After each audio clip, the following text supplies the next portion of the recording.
Hey, good evening, everybody. It is 9:01 on August 29th, 2018, and that, of course, is Central Daylight Time. I'm not going to be before you very long tonight, but I do want to do a bit of housekeeping as we move forward. You can reach Once Wayward at area code 414. The number is 982-5604. Again, that's 414-982-5604. And tonight's session is being videotaped so that in the event that there is or there are connectivity issues, you will be able to view it in its entirety. But of course, you'll need to go either to the Once Wayward Brethren Ministries Facebook page or to the Once Wayward YouTube page in order to get the entire video without any interruption as far as the connectivity stuff is concerned. As you all know, I've been working on a series here of hope and faith. Of course, listing hope first because of the fact that hope is always the object of faith.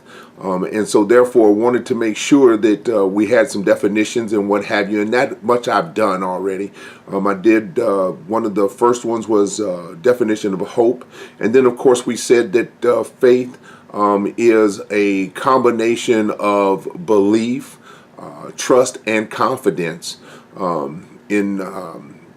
in order to establish what that is. Well, the thing about it is that haven't been out here in a while, and the reason why not is because of the fact that I've been asking the Lord for direction as far as which way to go, as far as continuing this particular series is concerned. And so what I came up with was, and you'll have to excuse me, my chair is acting up, but what I came up with was the fact that as far as this entire thing is concerned, I've come up with, I've come up with something that I think will be of benefit. It may not be everybody's cup of tea, but the thing about it is that when I got to thinking about it, one of the things that really helped me 19, 20 years ago was the fact that I actually started out as far as my problems with drugs and alcohol and what have you. I actually started out by going to the 12-step, going through the 12-step programs. Now, there are a lot of preachers that will tell you that all you need is Jesus and all of that. And yes, that is quite true. All you do need is Jesus. But some of us need a different kind of help to get down the road so that we can, in fact, get to Jesus. And the thing about it is that to be honest about it, I started out as a 12-stepper, and shortly after that, God began working on my heart to the point where I ended up actually running a spirituality meeting. My first foray into ministry was talking about the 12 steps from a biblical standpoint. So that's one of the things that is the primary thing that we're going to do over the course of the next couple of weeks. Going to go and get the scriptural basis for each one of the 12 steps and talk about it a little bit, because the thing about it is that when a person is engaged in drugs and alcohol and what have you, and looking to get help and to stop, the thing about it is that it's all about hope. It begins with hope, and then we get to the place where we start talking about faith. And so I thought that this was an appropriate thing for us to do as far as getting as far as continuing the discussion on hope and faith.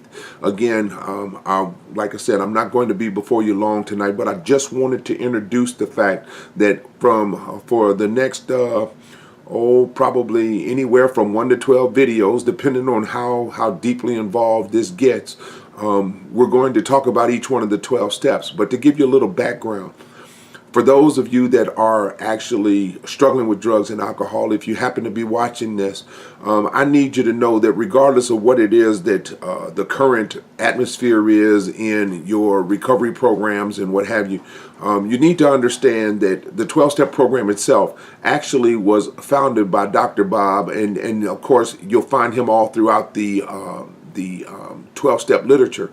But Dr. Bob actually started this thing out in the original text, actually mentioned God and Jesus. A lot of people don't know that because, of course, everything has gone through revisions, and it seems like in everything we're trying to get God out of it. But the truth is that one of the things that happens, it says, come to the God of your understanding. Well, the thing is that it's my hope over the course of however long this takes to get you to the God of your understanding, and then to be able to help you to call him by name. Because the simple fact is that until you get to the place where you hope and trust in God and have confidence and belief that, and believe that he is in fact a rewarder of those that diligently seek him, you will not be able to overcome the grabs of drugs and alcohol or what have you. It becomes virtually impossible. It is actually virtually impossible to do, because at some point you have to believe that there is something greater in this world than you. And a large part of the problem is that with people that drink and drug and what have you, is that they don't believe that anybody else is ever going through their problems, and it all begins with and ends with self-medication. Now that, of course, is a very vanilla kind of view. There are things that the psychiatrists and other people would tell you, but the thing is that primarily the idea behind all of this is to get you to that place where there is a belief, trust, and confidence, faith, that that this hope of living a life that no longer is dependent on anything other than a relationship with God is attainable. I'm living proof of that. Like I said, I'm rapidly approaching 20 years of time without any drugs or alcohol. So, like I said, this thing, hope and faith, is going to take a turn.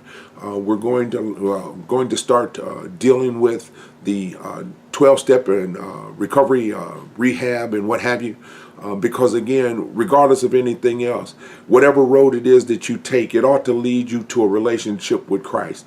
I don't care what you hear as far as a sermon is concerned about the fact that you don't need this or you don't need that. But see, the thing is that our relationship in getting to Christ is always a process, and it is a journey that begins with one step.